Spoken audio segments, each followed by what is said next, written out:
Le rapport des Assises nationales de la refondation. La remise a été faite hier matin. Parmi les recommandations, l'on retient la nécessité de réformes institutionnelles et la gestion de défense. Les détails dans cette édition.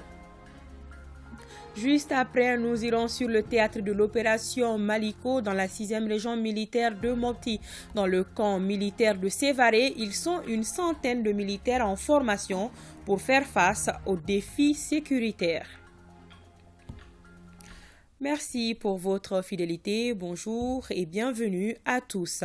Le rapport des Assises nationales de la refondation officiellement remis au président de la transition, le colonel Assimi Goïta, c'était hier dans la matinée au palais de Koulouba. Le document d'une 60aine de pages comporte les objectifs, le déroulement des travaux, les recommandations et bien d'autres.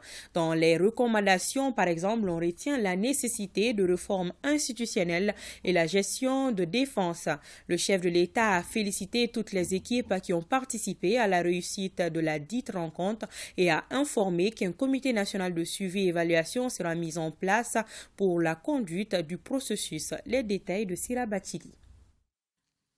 La preuve matérielle des réformes souhaitées par les Maliens, le rapport des Assises nationales de la refondation est officiellement remis ici au président de la transition, le colonel Assimi Goïta.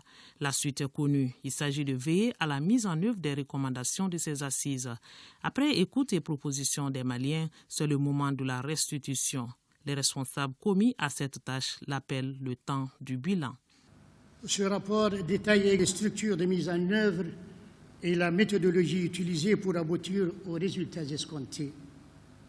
Il fait une fine analyse statistique et qualitative des données recueillies sur le terrain. Il ne manque pas de souligner les difficultés rencontrées, notamment face à l'engouement, j'allais dire à l'enthousiasme et à la surparticipation des populations, ainsi que leurs conséquences sur la gestion budgétaire. Enfin, ce rapport fait une suggestion de comité de suivi et évaluation afin que les idées lumineuses qui ont été émises au cours des débats, les suggestions qui ont été formulées et les propositions pertinentes de refondation qui ont été faites tout au long du processus soient traduites en action. Ce document de 62 pages rappelle les objectifs des Assises nationales de la refondation, les résultats attendus dès le début, la manière dont les travaux ont été organisés, leur tenue à tous les niveaux pour en venir aux recommandations. Recommandations qui font ressortir la nécessité des réformes institutionnelles, les questions de défense et de géopolitique et une diplomatie de crise. Ce grand forum inclusif et participatif avait été voulu par notre peuple pour se donner une orientation claire en vue des réformes nécessaires à la refondation de notre État. Je voudrais donc à cette occasion exprimer toute ma joie et aussi ma fierté de recevoir aujourd'hui des mains du président du panel des hautes personnalités le rapport final de cette importante rencontre nationale qui, certainement, marquera l'avenir de notre nation. Une fois de plus, il est important de rappeler que les Assises nationales de la refondation avaient été rendues indispensables en raison de la faillite de la gouvernance de notre pays qui s'est finalement trouvé dans une situation politique et sécuritaire extrêmement critique. En réalité, il était apparu clairement que c'est le logiciel même du système de gouvernance de l'État qu'il fallait changer. Terrain de réforme balisé donc, mais les embûches plantent déjà avec les sanctions de la CEDEAO et la réaction de certains partenaires aux conclusions des ANR. Mais le dialogue demeure. Les autorités rassurent tout de même quant aux stratégies pour sortir le Mali de ce gouffre. Nous n'avons jamais cessé d'expliquer la complexité de la situation actuelle de notre pays, plongé dans une crise profonde dont les causes de diverses natures s'entremêlent. Malheureusement, les prises de position de certains de nos partenaires et les sanctions imposées par l'UEMOA et la CEDEAO montrent que le peuple malien n'est toujours pas compris dans sa volonté d'instauration d'un nouvel ordre socio-politique à même d'assurer sa sécurité et son développement. Doit-on continuer à administrer les mêmes remèdes à un malade sans diagnostic minutieux? Assurément non. En tout état de cause, les autorités de la transition sont engagées, conformément à la volonté majoritairement exprimée par notre peuple, à créer des conditions de réformes indispensables pour permettre la mise en place d'institutions légitimes et crédibles. Le chef de l'État de poursuivre avec les félicitations des membres du panel de haute personnalité et ceux de la Commission nationale d'organisation pour la qualité du travail. Au peuple du Mali, le colonel Assimi Goïta dit merci pour le dévouement dans l'orientation du devenir de la nation. Et pour concrétiser tout cela, il promet. Pour la conduite de ce processus, un cadre institutionnel sera mis en place à travers un comité national de suivi et évaluation pour la mise en œuvre des recommandations des assises nationales de refondation. Le peuple malien se trouve aujourd'hui à un tournant décisif de sa longue marche vers sa véritable souveraineté. Pour y arriver, le génie collectif du peuple malien et son engagement sans faille seront les gages de notre succès. Ensemble, nous bâtirons le Mali de demain. Une conviction qui a ses racines dans le patriotisme. En tout cas, les Maliens l'ont prouvé lors de ces assises nationales de la refondation à travers leur participation. Ils étaient 77 800 à se prononcer sur les retouches à apporter à la gouvernance. Le ministre de l'Industrie et du Commerce a effectué une visite dans les entrepôts de l'OPAM ainsi que ceux des grands importateurs. Il ressort de cette visite que le marché est bien approvisionné en denrées alimentaires et les stocks disponibles à ce jour rassurent. Le reportage de Tamsir Diabaté. Un mois après l'embargo imposé au Mali par la CEDEAO et l'UEMOA, le constat en termes d'approvisionnement en denrées alimentaires est rassurant. Rassurant, oui, parce que des centaines de tonnes de riz, de sucre, d'huile, du lait sont disponibles. Justement, dans certains entrepôts, il y a plus de 40 000 tonnes de riz. Pour certains opérateurs économiques comme Modibo Keïta, président, directeur général du GDSM, pas d'inquiétude quant à l'approvisionnement du marché en produits de première nécessité. Il n'y a pas de rupture de stock, vous voyez tous les stocks, il y a même des poussières dessus. Quand on parle de rupture, on ne peut pas parler de sucre avec poussière. C'est-à-dire les gens parlent comme ça. C'est notre travail, on est obligé de le faire. On va tout faire de se battre pour que le sucre et le riz viennent abondamment. On n'a pas d'autre solution. C'est notre travail, on est obligé de le faire. Ce petit temps de flottement seulement qui a posé des problèmes. Sinon, il n'y a jamais eu de problème. Il y a le sucre abondamment, il n'y a pas de problème. Comme vous venez de le constater, nous avons suffisamment de stocks disponibles pour ravitailler le territoire national. Aussi, notre soutien ne fera jamais défaut auprès de nos autorités compétentes. Comme nous l'avons affirmé la dernière fois, aujourd'hui nous pouvons dire que c'est effectif. On est en plein acheminement de nos marchandises. Et Dieu merci, avec l'aide du gouvernement, on n'a aucun problème pour l'approvisionner les produits en sucre, en riz et tous les matériels, produits de première nécessité. Et pour faire face à la hausse des prix en cas de rupture des stocks, le gouvernement rassure. Des stocks de sécurité nationale sont disponibles dans les entrepôts de l'Office des produits agricoles du Mali au PAM. Tous les magasins sont presque bondés et les camions même sont pleins. Et vraiment, il n'y a aucune crainte à ce niveau en termes d'approvisionnement, de disponibilité et des prix des produits de première nécessité. Et ça, j'étais comblé de voir que les opérateurs économiques, mais aussi les magasins de l'OPAM, ont vraiment garanti l'approvisionnement du pays et la disponibilité, surtout l'accessibilité de ces produits aux consommateurs. Ainsi, le ministre en charge du commerce appelle au calme et à la sérénité. À la population d'abord de garder le calme, la sérénité. Parce que le gouvernement a pris des dispositions depuis un certain temps pour essayer de combler même le déficit en termes d'approvisionnement du pays, c'est les denrées de première nécessité. Aujourd'hui, ces denrées sont là. Elles sont accessibles, comme toutes les bonnes années. Et nous donnons des prix mieux que beaucoup d'autres pays qui ne sont pas sous embargo. Il n'y a aucune raison qui justifie une augmentation des prix. Et pour les prix des produits que nous subventionnons, il n'y a pas d'augmentation du tout. Et les brigades sont en train de travailler nuit et jour pour assurer que le respect de ces prix soit dans les différents magasins et les boutiques. Et la DGCC est en train de faire de son maximum pour assurer. Au cours de cette visite, les opérateurs économiques ont manifesté la volonté d'accompagner les autorités de la transition. Comme mentionné dans les titres, nous vous amenons au cœur du théâtre de l'opération Maliko, secteur 4, dans la 6e région militaire qui est Mopti. Dans le camp militaire de Sévaré, ils sont plus d'une centaine de militaires en formation pour faire face aux défis sécuritaires dans la zone. Nos envoyés spéciaux Ousmane Diakité et Aloubé Kone ont pu se rendre sur les lieux et vous verrez dans ce reportage comment se passe cette étape clé avant l'engagement d'une troupe sur le théâtre des opérations. Suivons.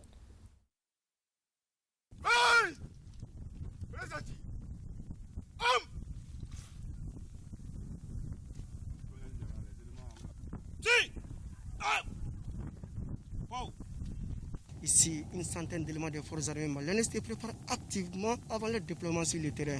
On appelle cela dans le jargon militaire la préparation opérationnelle avant le déploiement. D'abord, l'objectif est de relever ceux déjà déployés depuis 6 mois au poste de Bouni et ensuite aller nettoyer de façon méthodique les derniers retranchements des forces terroristes au centre du pays. La préparation opérationnelle avant le déploiement d'une unité est une étape essentielle. Cette étape, ça permet de rassembler les éléments, de les faire travailler ensemble pour renforcer la cohésion. Ça permet aussi de rappeler aux soldats et de développer des capacités individuelles. Et surtout, ce qui est encore plus important, c'est le développement des capacités collectives. Donc, pendant 3 semaines à 4 semaines, ils se font rappeler des connaissances élémentaires en matière de combat. Il y a une moyenne, chacun d'entre eux a déjà fait au minimum 3 engagements. Donc ils ont connu des embuscades, et ils ont connu des attaques complexes, dirigées contre leur emprise. Donc pendant cette période, voilà, ces expériences-là sont mises ensemble. Équipés du matériel de dernière génération, ces soldats maliens promettent de reprendre entièrement du terrain aux présumés terroristes dans le secteur 4 de l'opération Maliko.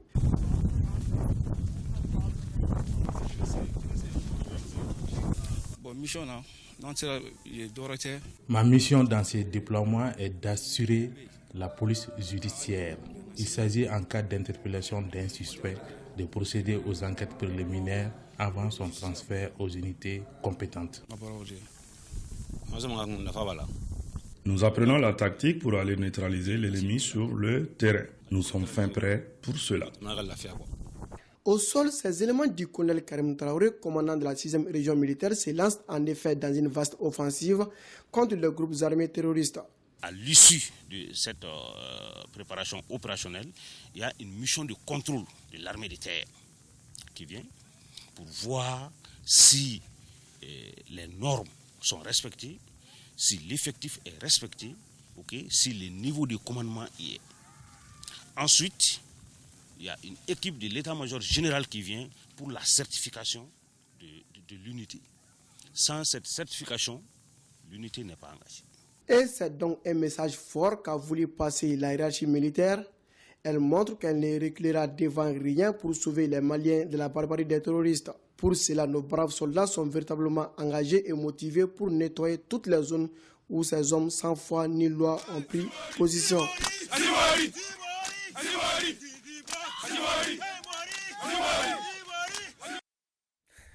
Nous restons à Mopti et cette fois-ci pour parler d'un atelier de capitalisation organisé par Search for Common Ground Mali sur financement de la fondation Patrip.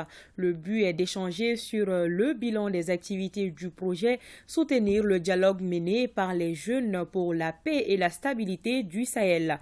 La première phase a concerné 12 communes, notamment Ouenkoro, Sokura, Baya, dans le cercle de Bankas, les communes de Koro, Bondo et Yoro dans le cercle de Koro et le Burkina Faso. Aminata Touré a fait le reportage. Cet atelier de capitalisation organisé par Search for Common Ground consacre la fin des travaux de la première phase du projet, soutenir le dialogue mené par les jeunes pour la paix et la stabilisation au Sahel, financé par la Fondation Patrip.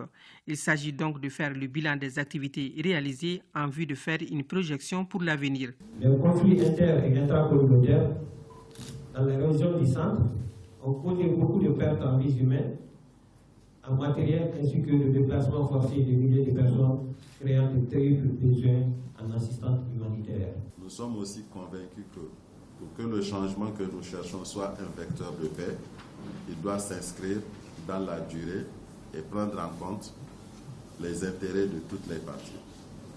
D'où la nécessité impérieuse de trouver un terrain d'entente. La première phase du projet a enregistré des résultats importants. Pendant cette première phase du volet Patrick, les buts principaux sont l'acquisition des compétences, des connaissances, des attitudes entre autorités frontalières, les services publics et les jeunes en matière de gestion pacifique du conflit dans une collaboration favorable entre les acteurs. On prit part à cet atelier de capitalisation 70 participants venus du Mali et du Burkina Faso, composés entre autres des ambassadeurs de la paix, des autorités locales, des radios partenaires, plus l'équipe de cherche. Ils ont mis 2 jours à profit pour échanger sur les forces et les faiblesses de la première phase en vue de renforcer les acquis pour la nouvelle phase du projet. Ouverture de l'atelier de concertation sur le projet d'ordonnance portant modification du code minier.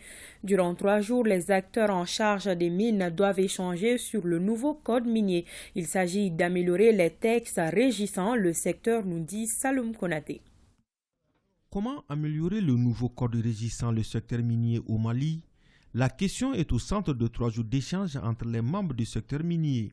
Initié par le département en charge des mines, cet atelier vise d'une part à mettre les uns et les autres au même niveau d'information par rapport aux insuffisances et incohérences constatées dans les textes miniers et d'autre part requérir d'autres observations éventuelles pour une amélioration du secteur. Cet atelier est un atelier de relecture un peu du code minier. Les discussions devaient permettre d'améliorer ce qui a été fait, de corriger et de clarifier certains points. Il était tout à fait ouvert pour pouvoir permettre d'apporter ces clarifications et ces confusions. Mais il ne s'agit pas du tout de faire un nouveau code minier.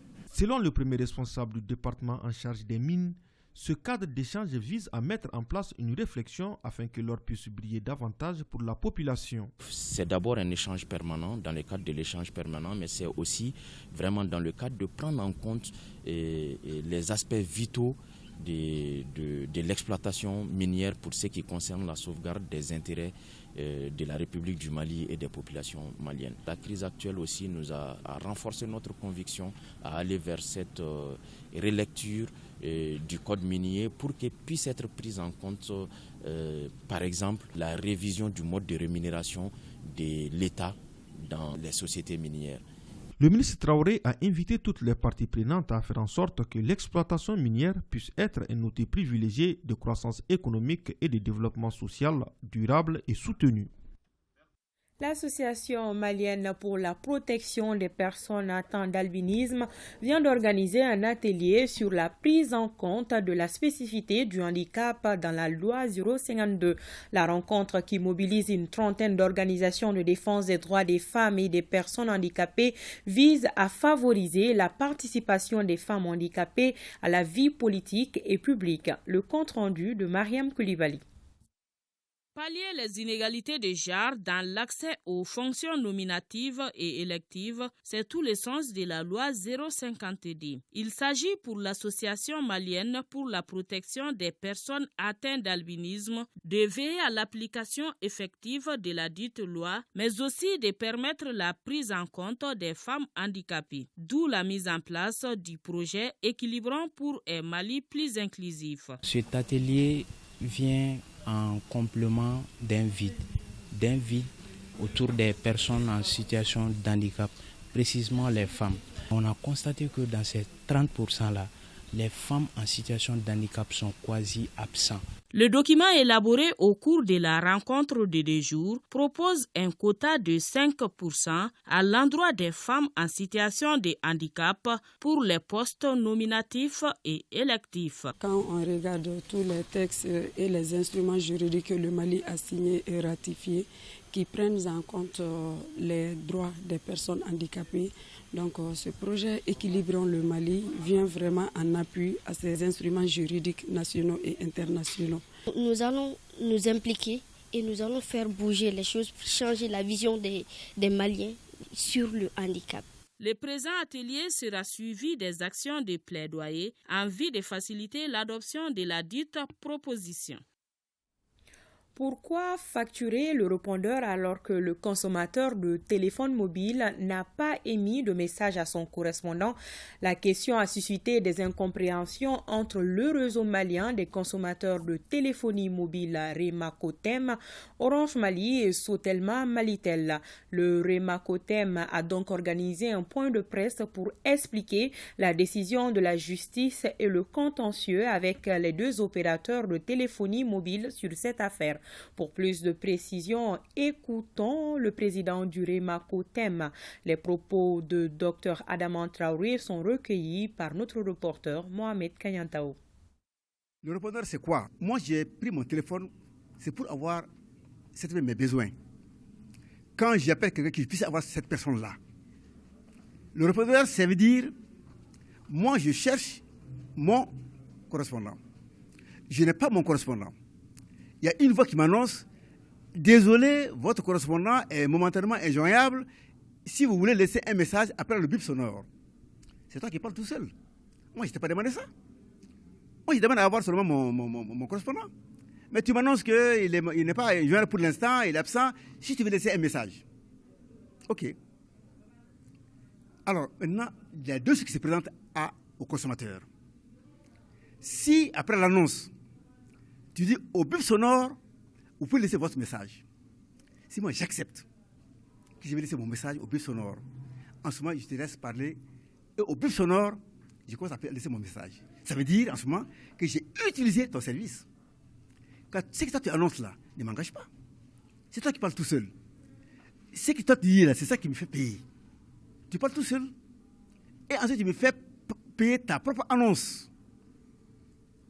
C'est ce que l'UIT a dit que ça c'est interdit. Le gendarme du monde, dans une recommandation qu'on appelle la recommandation 204. C'est le litige qui nous oppose aux opérateurs de téléphonie mobile, des téléphones au Mali. Orange Mali, Sotelma Malitel. Un litige qui a fini devant les tribunaux. Alors il y a une sanction qui est tombée. Après la sanction, il y a 4 syndicats des opérateurs. Orange Mali, Sotelma Malitel, ils ont fait une conférence de presse pour mettre en cause la décision de la justice. Nous avions demandé 400 milliards à Orange Mali. On a demandé 196 milliards à Sotelma Malitel. D'un point de presse à une conférence de presse, elle a été organisée par l'Assemblée citoyenne des peuples de l'Afrique de l'Ouest. Prévue à Bamako du 23 au 26 février, il s'agissait d'informer l'opinion publique sur les enjeux de ce grand rendez-vous de la jeunesse africaine. La rencontre a pour but de consolider la paix par l'implication de la jeunesse africaine. Le compte-rendu est signé Boubacar Kanouté. Cette conférence de presse consiste à informer et sensibiliser l'opinion nationale sur les préparatifs de l'Assemblée citoyenne des peuples de l'Afrique que le Mali doit abriter du 23 au 26 février. Une initiative qui vise à créer un cadre de réflexion pour une grande implication de la société civile ouest-africaine dans le processus de gouvernance démocratique, a encouragé les organisateurs. L'Union des jeunes pour la paix et la nation africaine, avec l'ensemble des organisations panafricaines et des acteurs clés de la vie active des pays de l'Afrique de l'Ouest qui ont décidé de nous accompagner dans cette initiative et que nous appelons aussi à continuer à nous rejoindre dans cette marche-là, estiment que Bamako est le lieu approprié à partir duquel la voix de l'Afrique doit à nouveau être lancée. Le Mali est un pays qui a choisi de prendre en main son destin, de construire une souveraineté à travers notre capacité à appréhender nos problèmes et à construire des solutions endogènes. Cette assemblée doit permettre la prise en compte des préoccupations des peuples de l'espace CEDEAO. La jeunesse africaine puisse se retrouver dans sa diversité pour appréhender ensemble les enjeux auxquels nos pays sont confrontés, les défis auxquels nos pays sont confrontés, créer une synergie dans la réflexion pour permettre à notre continent de trouver le salut. L'Union des jeunes pour la paix et la nation africaine est une association à but non lucratif, non confessionnel et apolitique, créée le 14 juin 2008 par des jeunes étudiants africains à l'université de Bamako. C'est tout pour cette édition. Merci de votre attention. Je vous souhaite de passer de bons moments en compagnie de nos programmes. À demain, Inch'Allah.